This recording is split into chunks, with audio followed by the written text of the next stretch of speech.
kita berdoa dulu ya.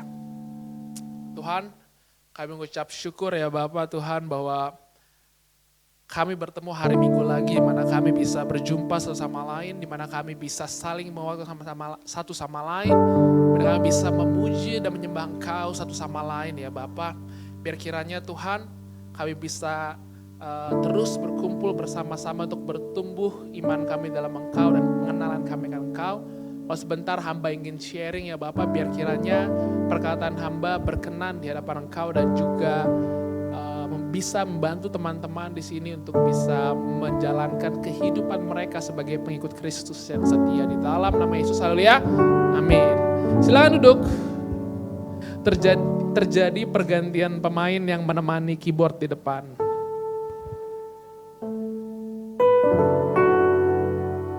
Oke. Terima kasih Oliver. Dan tadi Raka belum diucapin yang pertama. Kita masuk ke series yang baru. Siapa yang excited? Ya. Series baru ini judulnya Give and Take. Memberi dan mengambil. Kebalik ya. Bener ya? Memberi dan mengambil. Nah, series ini mau bicara apa sih? Tanda tanya. Tapi daripada penasaran, kita langsung kasih tahu jawabannya. Jadi series ini berbicara tentang forgiveness atau pengampunan.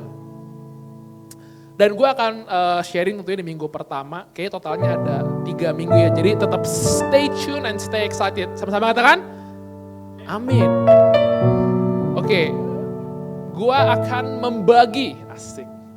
Sharing gua hari ini ke dalam 4 bagian.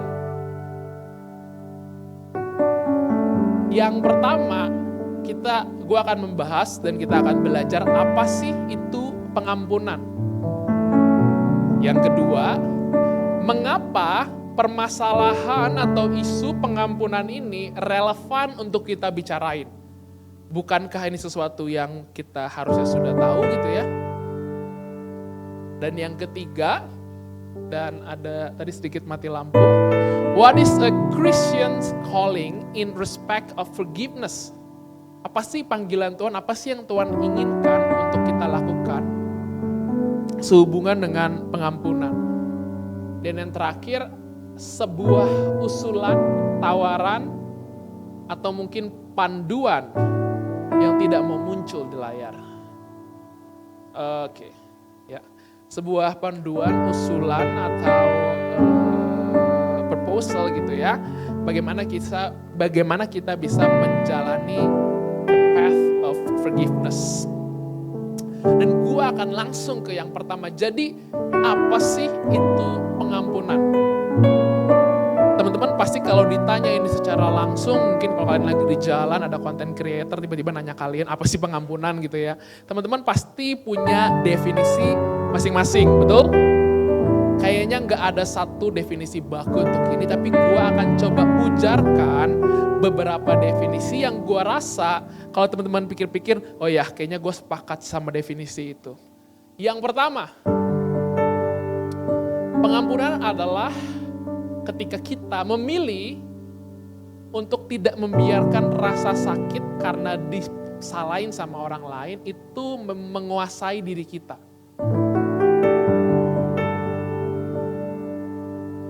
Setuju? Setuju? Setuju.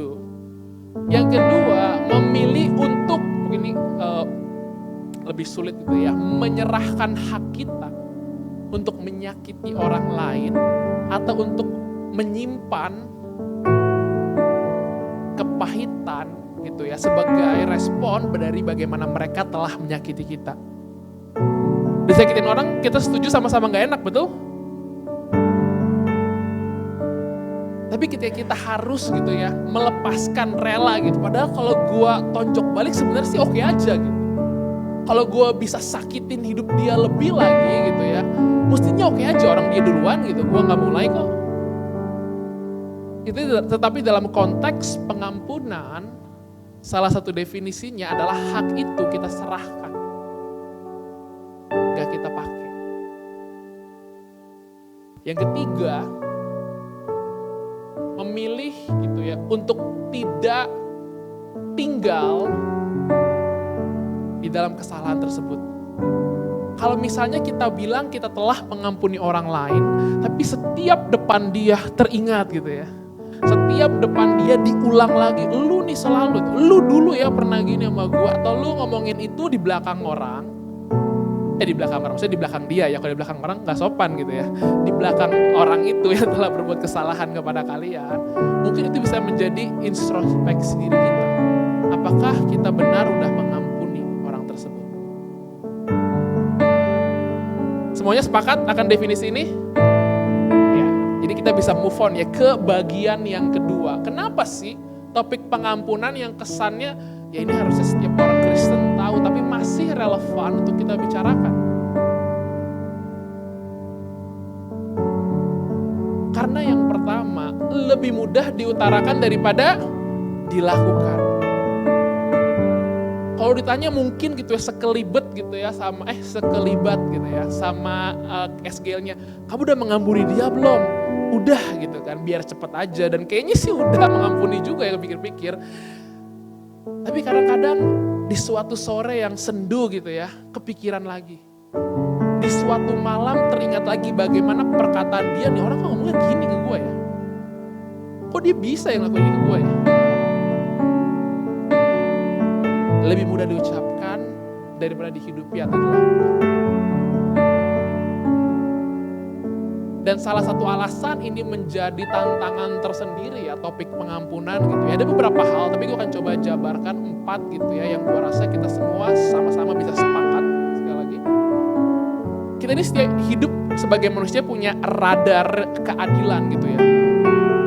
Jadi kalau misalnya radar itu gitu ya dinodai, bahasanya lebay banget ya. Kalau radar itu, kalau kalian diperlakukan tidak adil atau tidak benar dengan orang, radar kalian langsung mulai nyala gitu.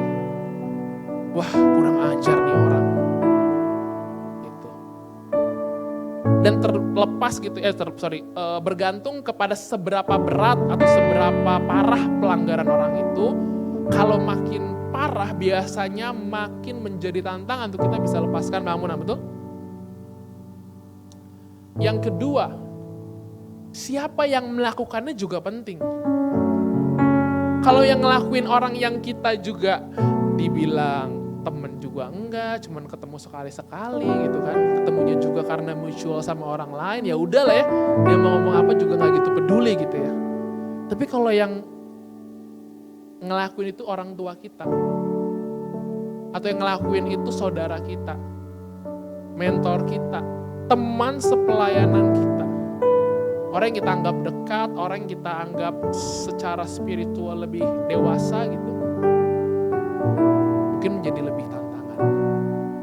Yang ketiga, ini kalau bahasa Cinanya auban, keras kepala gitu ya, dikasih tahu nggak mau denger gitu, selalu ngulang gitu kesalahannya. Mungkin kalau kesalahan yang dilakukan sekali saja gitu ya, kita masih bisa berdamai dengan itu, berpikir bahwa ya udahlah mungkin dia hilaf kali ya. Tapi kalau itu dilakukan terus menerus, jadi tantangan lagi untuk bisa lepaskan pengampunan. Ini orang sebenarnya waktu pertama kali ngomong minta maaf tulus apa enggak sih? Ini orang sebenarnya beneran hilaf atau sengaja sih? Nah, kalau hal itu dilakuin berulang-ulang. Dan yang keempat, yang lebih parahnya lagi, ini orang bahkan kagak sadar dia telah melakukan sebuah kesalahan. Ini orang bahkan gak sadar seberapa perkataan atau tindakan dia telah menyakiti kita.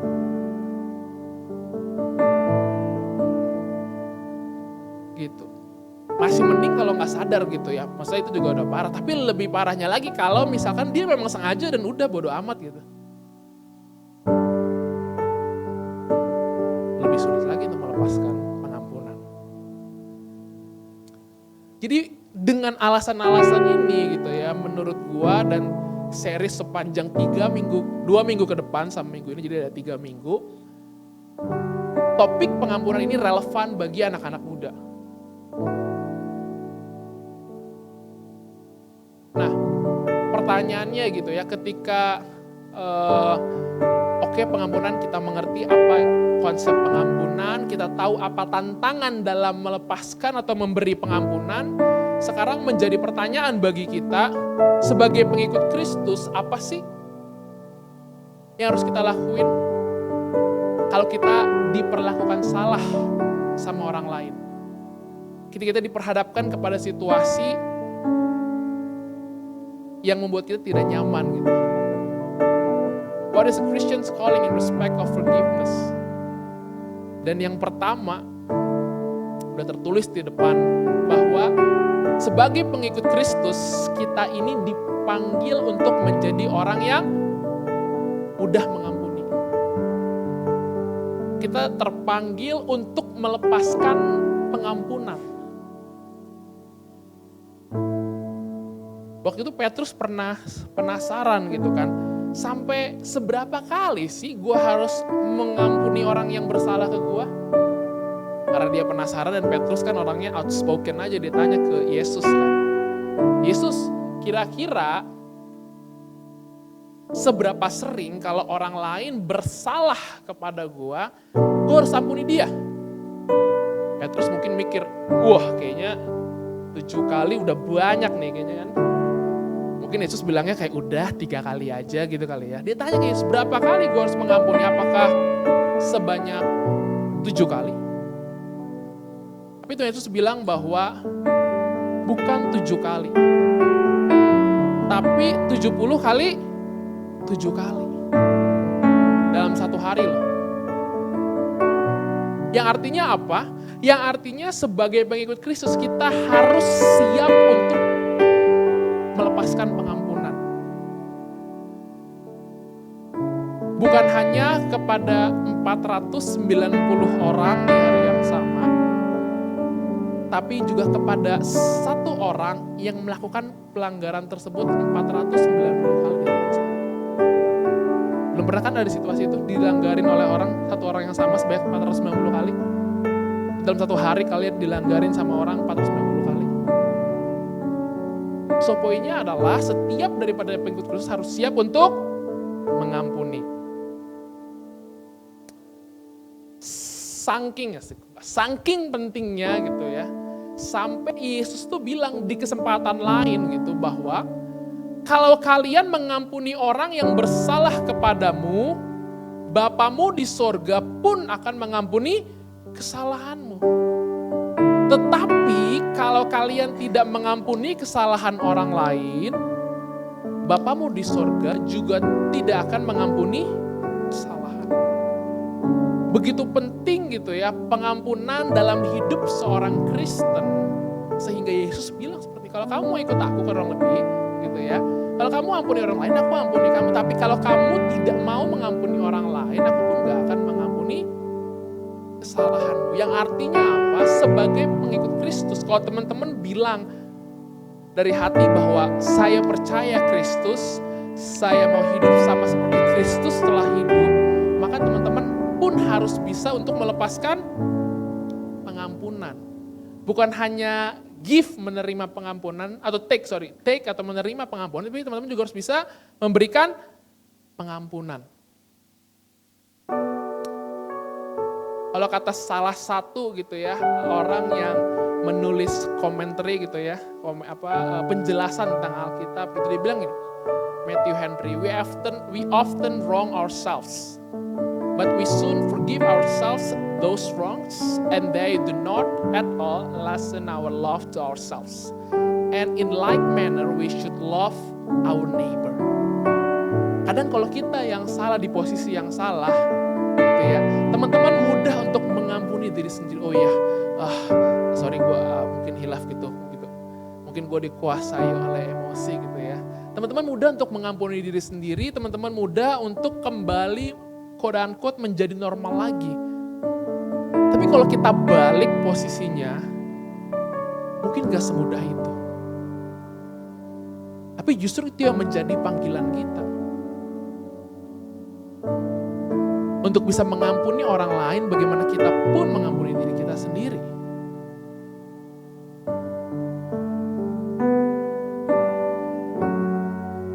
Tadi itu yang pertama, dari bagian yang apa sih calling seorang Christian mengenai pengampunan. Yang kedua, kita juga terpanggil untuk tidak menyimpan kepahitan, dendam, dan juga rasa ingin membalas. Kan ada peribahasanya gitu, teman-teman pernah dengar apa? Kalau lu baik sama gua, ya gue baik sama lu lah. Tapi kalau lu jahat sama gue bisa lebih jahat sama lu. Ada yang pernah dengar peribahasa itu? Pernah? Tapi di satu ayat itu, di sini nggak ada gitu ya. Yesus ngomong gitu, if you love only who loves you back gitu ya, what kind of love is that? Kalau kita berlaku baik gitu ya sama orang yang melakukan kita baik gitu ya, itu kasih yang menurut Yesus ya, lu gak usah ngomong kekristenan juga orang begitu gitu. Tapi sebagai seorang Kristen kita terpanggil untuk mengasihi, untuk bisa mengampuni orang lain dan untuk tidak menyimpan rasa sakit itu. Tanggung jawab kita sama Tuhan gitu, kita adalah bagaimana sikap kita terhadap perlakuan orang lain. Gue ulang, tanggung jawab kita di hadapan Tuhan adalah bagaimana sikap kita di hadapan orang lain. Bukan bagaimana orang lain memperlakukan kita, itu kan kita gak bisa kontrol, betul? Penela udah bilang minggu lalu bahwa ya lu gak bisa kontrol, lu gak bisa kuasain free will-nya orang lain gitu kan. Pada suatu saat pasti daripada kita pernah dilukai sama orang lain. Lu gak bisa kontrol itu. Tapi tanggung jawab kita di hadapan Tuhan sebagai pengikut Kristus adalah bagaimana kita menanggapinya.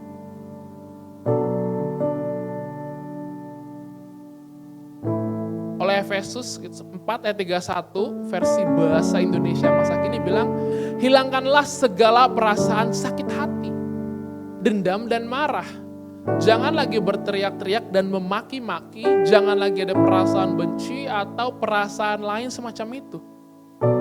Sekarang saya tanya gitu, dan termasuk ini menjadi introspeksi gue gitu. Gak perlu dijawab, tapi kapan terakhir kita maki-maki orang lain? Kapan terakhir kita gak bisa gitu maafin orang lain di hidup kita? Kapan terakhir kita punya rasa pahit yang kayaknya aduh males dah udah sama orang ini gitu. Kalau bisa dia udah gak ada di hidup gue, mending dia udah gak ada di hidup gue gitu.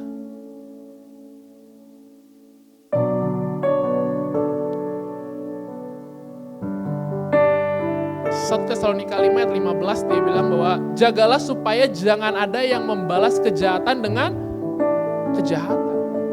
Berusahalah selalu untuk berbuat baik seorang kepada orang lain dan kepada semua. Jadi di dalam kamus kekristenan gitu ya, jangan balas kejahatan dengan kejahatan. Berusahalah selalu untuk berbuat baik seorang kepada yang lain, kepada semua orang. Di ayat ini gak dikasih syarat atau kualifikasi, berbuatlah baik, berusahalah selalu untuk berbuat baik seorang kepada yang lain dan kepada semua orang bagi mereka yang memperlakukan engkau dengan baik. Enggak, teman-teman. Tapi di sini kepada siapapun, kepada semua orang kita diwajibkan untuk berbuat baik.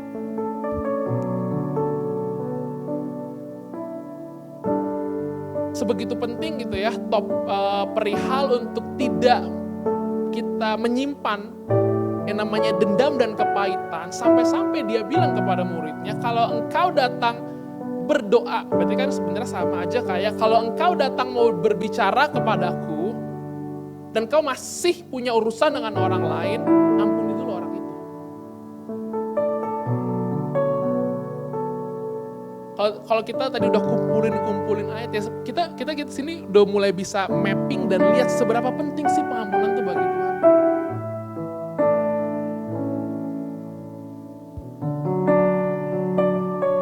Markus 11:25 bilang, kalau kalian berdoa tetapi hatimu tidak senang terhadap seseorang, ampunilah orang itu dahulu supaya Bapamu di surga juga mengampuni dosa-dosamu.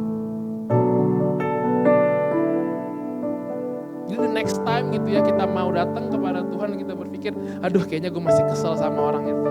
Bukan berarti gak jadi doa ya, tapi coba minta kekuatan sama Tuhan untuk bisa lepaskan pengampunan bagi orang itu. Amin.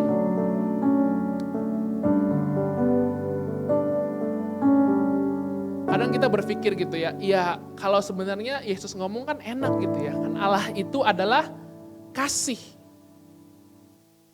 Dia yang ngasih perintah gitu, kayaknya ya dia juga gak mungkin benci orang karena itu bukan sifat Allah, tapi kan gue manusia. Ketika mungkin gue dijahatin sama orang gitu ya, daging gue tuh teriak pengen bales. Daging gue teriak untuk bilang, udahlah gak usah kasih pengampunan buat orang itu. Nah di sini gue pengen kasih tahu ke teman-teman nih bahwa tidak ada satupun pelanggaran yang orang lain lakukan terhadap teman-teman kalian, tidak ada satupun teriak kalian di hadapan Tuhan, tidak ada satupun air mata yang mungkin jatuh karena disakiti orang lain yang Tuhan tidak tahu.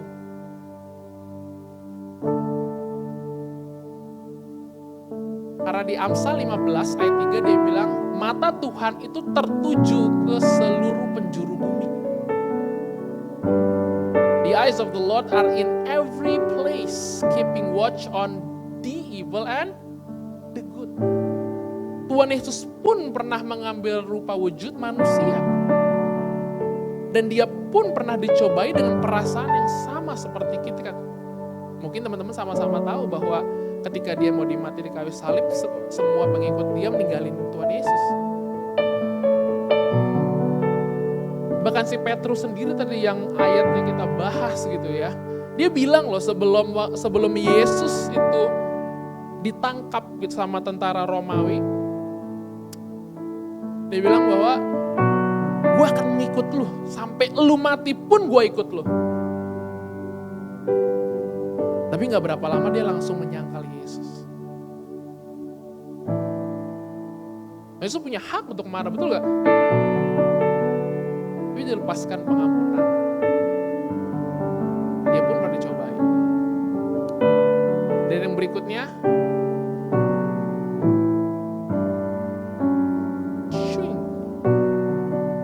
ini baterainya kayak ngutang nih. Oke, baterainya kembali sudah dibayar. Kepahitan, dendam, iri hati, dengki gitu dan teman-temannya gitu ya. Banyak juga bahasa Indonesianya ya. Itu merupakan rencana iblis teman-teman, percaya gak percaya. Karena yang namanya ketidakrukunan, perpecahan, itu semua keinginannya setan gitu, iblis. Ada ayatnya gak? Ada. Di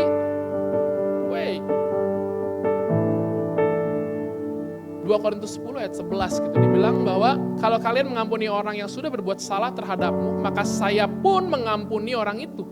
Sebab apa yang sudah saya ampuni, kalau memang ada yang perlu diampuni, itu saya ampuni di hadapan Kristus untuk kebaikan kalian. Saya lakukan itu, si pengampunan, supaya iblis jangan mengambil kesempatan untuk menguasai kita. Sebab kita tahu rencana-rencananya. Untuk memberikan sebuah analogi gitu ya, bayangin ada teman kalian yang kalian undang ke gereja ini gitu ya, terus bilang ke kalian, atau mungkin gereja lain gitu, youth pastornya bilang, di FLCC penyembahannya gak asik. Mungkin kita berpikir kayak, ini orang ngomong apa sih yang pertama gitu ya. Tapi kita pikir, oh mungkin waktu itu lagi ya mungkin dia gak tahu lagunya lah, atau kita pikir mungkin orang juga suasana hatinya lagi gak enak gitu ya. Teman-teman bandingin itu, orang yang berusaha untuk mencela gitu ya, atau menyerang dari luar gitu ya, sama contoh aja ya, tadi kayaknya ibadah jam 9 terlalu percaya gitu ya. Contoh aja, misalkan Venuela kepahitan sama gua, atau mungkin sama Johes, mungkin gitu kan.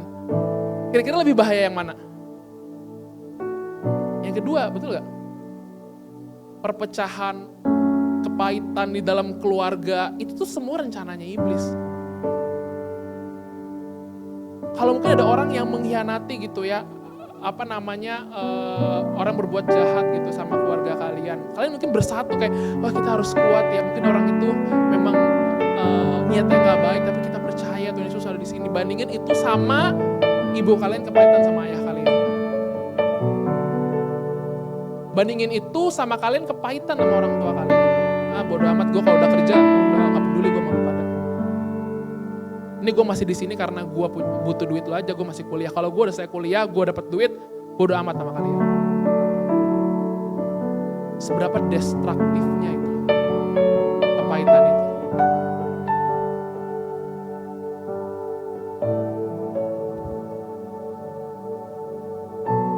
Dan kalau teman-teman tidak mau melepaskan pengampunan, effectively teman-teman lagi ngomong ini ke orang. Hilang. Tenang, gue punya slide sendiri. Oke. Oh, ada lagi. Effectively kalian lagi ngomong itu ke orang tersebut. There is no gospel for you. Gak ada kemurahan hati buat lu. Kan inti daripada gospel itu kan. Pengampunan, mercy, kasih karunia. Gak ada pengampunan buat lu. Cuman ada hukum. Secara hukum salah gak itu orang-orang yang menyakiti kalian secara moral? Secara bagaimana seharusnya orang berperilaku kepada orang lain? Salah. 100% wrong. You have every right untuk mungkin inflict pain ke orang itu.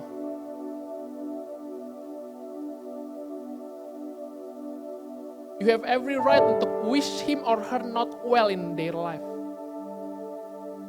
Tapi kalau kita sampai pada titik itu, berarti kita seakan-akan sedang ngomong, sorry, gak ada pengampunan buat kamu. There's no mercy, only law. Dan bayangin bagaimana kalau misalkan itu posisi yang Tuhan ambil buat kita. Misalkan Toro, there is no gospel for you, only law. Waduh, pusing dah gue.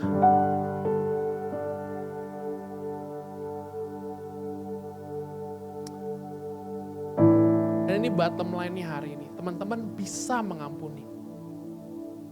Dan bukan hanya bisa, justru tadi kita belajar gitu ya, bahwa teman-teman harus mengampuni. Sebagai pengikut Kristus, giving forgiveness is a must. Amin.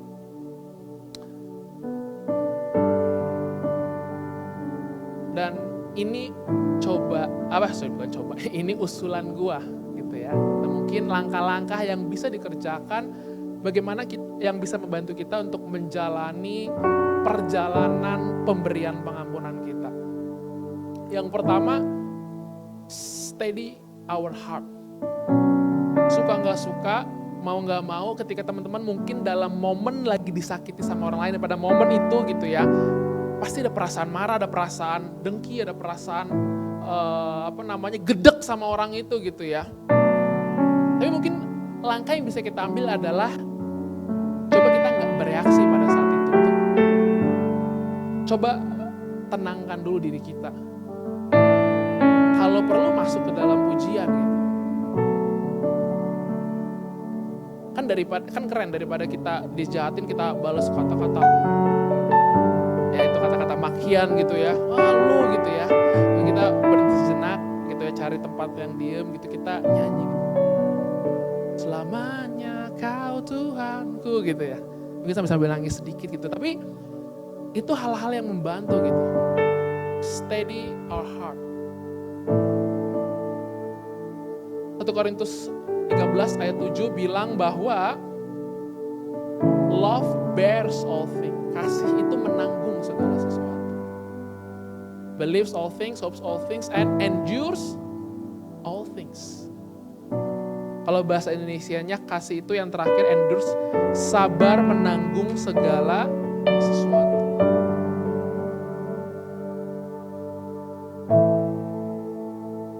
Yang kedua, kita sama-sama tahu bahwa kita nggak bisa dengan kekuatan kita sendiri. Oleh karena itu, carilah kekuatan Tuhan. Kalau perlu sampai merendahkan diri, mungkin sakitnya terlalu luar biasa dan teman harus benar-benar gitu ya. Gue butuh banget nih untuk bisa ngampunin, dan gue susah banget untuk lepasin pengampunan buat orang itu. Mungkin puasa. Karena di saat puasa teman-teman lagi benar-benar berusaha menunjukkan gitu di hadapan Tuhan bahwa gue mau matiin kedagingan gue mau ikutin kehendak lu.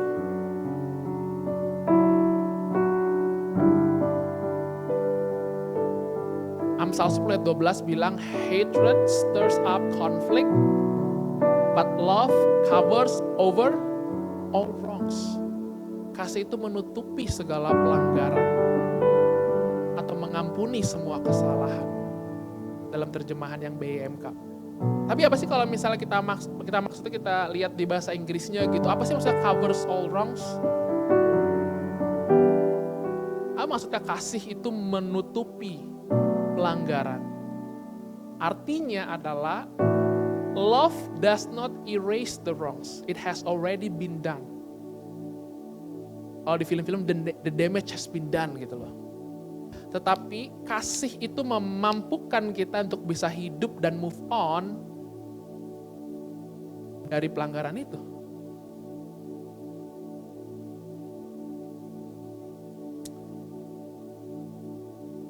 Dan yang terakhir gitu ya, adalah hope for future grace. Maksudnya apa? Kadang kita kan mendapatkan kekuatan kita dari Tuhan dengan berpikir bahwa Tuhan tuh dulu udah setia loh buat hidup gua. Banyak perbuatan baik yang udah dilakuin. Pasti kali ini dia tolong juga. Tetapi kita juga bisa berharap kepada Tuhan untuk hal-hal yang mungkin belum kita lihat, hal-hal yang belum terjadi dalam hidup kita, tapi kita tahu bahwa kebaikan dan kasih karunia Tuhan itu setia dalam hidup kita. Hope for future grace. Sometimes the strength comes not by just looking at how faithful He has been in your life, but also by trusting how wonderful His plan is for your life and how creative God could be to bring goodness to your life. Kalau kita berkaca kepada ceritanya Yusuf gitu ya, dia punya segala hak loh untuk quote unquote gitu ya, memampuskan saudara-saudaranya. Dia udah buat Yusuf gitu ya, sama aja tuh kayak ditinggal mati tuh orang gitu. Dia punya segala hak untuk demand vengeance ke saudara-saudaranya dia. Tapi dia mengerti bahwa apa yang dilakuin sama orang lain itu gak lebih tinggi dan gak akan bisa mengalahkan apa yang Tuhan sudah siapkan buat Yusuf. Makanya di Kejadian 50 ayat 19 dan sampai 20 dia bilang gini ke saudara-saudara ketika saudaranya pas ayahnya udah meninggal, saudara mikir, waduh ayah kita udah meninggal, mateng lah kita ini si Yusuf pasti waktu itu gak berani hukum kita karena masih ada si bapak kan, tapi bapakku udah gak ada sekarang nih.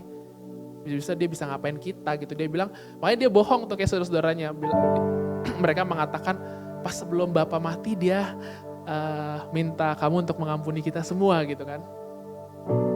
Karena mereka tahu mereka salah loh. Dan Yusuf punya segala hak untuk minta pembalasan. Tapi Yusuf bilang apa? But Joseph said to them, do not fear. For am I in the place of God? As for you, you meant evil against me, but God meant it for good, to bring it about that many people should be kept alive as they are today. Pembuangan Yusuf ke Mesir membuat bangsa-bangsa dan bahkan keluarganya Yusuf diselamatkan. So expect future grace yang Tuhan punya bagi hidup kalian. Kalau kalian disakiti sama orang, kalian mungkin gak ngerti kenapa, tapi hope bahwa segala hal buruk yang orang lain inginkan terjadi dalam hidup kalian, baik sengaja maupun gak sengaja, Tuhan bisa bawa hal yang baik buat hidup kalian.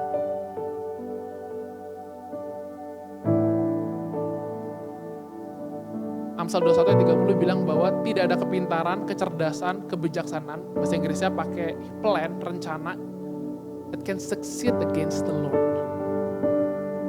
Kalau teman-teman mungkin berpegang sama trust ini gitu ya, harapan gua gitu ya, kita menjadi lebih mudah untuk hidup di tengah kesalahan orang lain dan kesalahan kita. Jadi kita menjadi lebih mudah untuk mengampuni. Ini sebuah ungkapan gitu, sebuah prinsip yang gue coba terapin di hidup gue dan gue mau share ke teman-teman. Bahwa apa yang Tuhan berikan secara tidak bersyarat, contohnya pengampunan, kita nggak harusnya memberikan syarat ketika kita memberikan itu ke orang lain. But God give unconditionally, we should not give it conditionally. Kalau misalnya tanggung jawab gitu ya, perumpamaan tentang talenta, bagaimana mengelola hal-hal yang udah Tuhan kasih, ya perlu ada syarat ya, bagaimana kita setia nggak mengelola perkara kecil untuk bisa dipercayakan perkara besar. Kalau kita minta itu ke orang lain, ke temen kelompok tugas kita, ke dosen kita, mungkin kalau udah kerja ke bawahan kalian atau ke atasan kalian gitu ya, bener dong. Tapi kalau pengampunan lah kita dapetnya juga bukan karena perbuatan kita kok. Kalau kita kasih syarat kan agak-agak cengli gitu. Dan ini gitu, bottom line-nya gue ulang, you can forgive and you must forgive. Boleh angkat tangan yang belajar semuanya hari ini? Siap-siap nantikan weeks 2 dan week 3 ya. Boleh kita bangkit berdiri? Kita berdoa sebelum balik.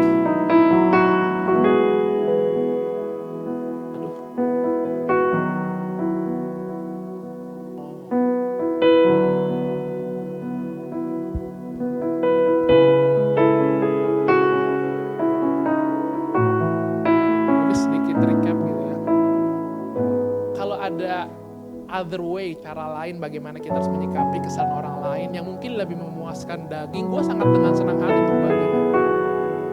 Karena mungkin gue pun ingin itu. Tapi masalah sebagai pengikut Kristus, there is no other way than to release forgiveness. Gue tidak berusaha untuk mengkerdilkan kesakitan yang teman-teman atau gak enak, rasa gak enak yang teman-teman alami.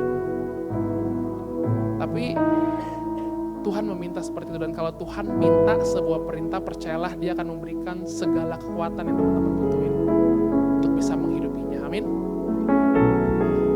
Tuhan, kami mengucap syukur buat firman hari ini, biar kiranya Tuhan kami boleh hidup Tuhan untuk bisa menjadi orang yang mampu melepaskan pengampunan. Tuhan, kalau kami masih ada bergumul di dalam proses mengampuni 1-2 orang atau mungkin lebih di hidup kami, Tuhan tolong berikan kami kekuatan Tuhan, biar kiranya kami mampu untuk melepaskan pengampunan itu, biar kami tidak menyimpan iri hati, dengki ya Bapa. Hamba selesai Tuhan saat ini, tapi firman-Mu yang hamba percaya itu akan bertumbuh, bekerja dan berbuah bagi semua teman-teman di sini. Kalau sebentar kami ingin Tuhan sharing satu sama lain, biar kiranya Kau berikan hati yang terbuka, mulut yang jujur ya Bapa, dan telinga yang siap untuk menyimak kesaksian dan cerita dari teman-teman kami, supaya kami semua di sini bisa bertumbuh dan saling menguatkan dan makin mengenal Engkau ya Bapa. Terima kasih di dalam nama Yesus. Mari semua jemaat Tuhan, saya mengundang kita untuk mengangkat kedua tangan kita untuk menerima berkat yang terbaik dari Tuhan. Diberkatilah hidupmu, diberkatilah pekerjaanmu, studimu, kuliahmu, usahamu, apapun yang engkau kerjakan, Tuhan yang akan buat berhasil. Tuhan akan mengangkat engkau tinggi menjadi kepala dan bukan ekor. Engkau akan menjadi terang dan garam Tuhan dimanapun Tuhan menempatkan kamu. Biarlah kiranya berkat yang terbaik dari Allah Bapa, cinta kasih dari Yesus Kristus, dan persekutuan yang manis dengan Roh Kudus menyertai hidup kita semua mulai dari hari ini bahkan sampai selama-lamanya. Mari semua yang percaya sama-sama katakan amin. Amin. Happy Sunday semuanya. Tuhan Yesus memberkati. Silakan masuk ke small group masing-masing.